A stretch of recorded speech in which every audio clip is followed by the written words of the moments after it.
China और Japan की क्या जंग होने जा रही है। उनके रिश्ते इतनी बुरी तरह टूट रहे हैं कि जापान के एम्बेसडर को चाइना समन कर रहा है और जापान के अंदर चाइना का एम्बेसडर खुल के धमकी दे रहा है सोशल मीडिया के ऊपर।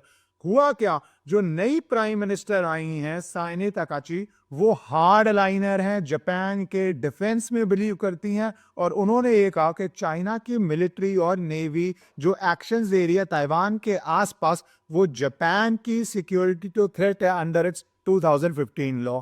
आपको पता है चाइना हर समय ताइवान के ऊपर क्लेम करता है, वो एक बड़ा इंटरनेशनल डिस्प्यूट चल रहा है और ताइवान चाइना से मात्र 110 किलोमीटर दूर है और उसके वाटर्स में जो मूवमेंट होती है जापान के ट्रेड की, वहां से मूवमेंट होती है।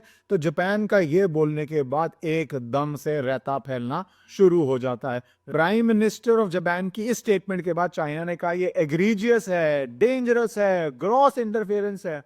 काउंसल जनरल चाइना का कहता है the dirty head neck that sticks itself must be cut off.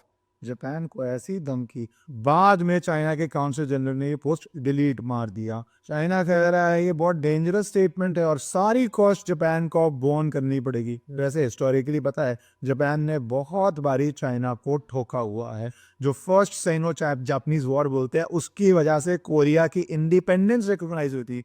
Second world war में भी चाइना के अंदर उन्होंने बहुत टेरिटरी कैप्चर की थी। फिर तो जो वर्ल्ड वॉर 2 हार गए तो सब वापस हुई थी, पर चाइना का उन्होंने बहुत बड़ी बैंड बजाया हुआ है। चाइना का मीडिया तो स्टेट मीडिया है, वो भी शुरू हो गया कि जापान की क्रशिंग डिफीट होगी अगर वो इंटरवीन किया।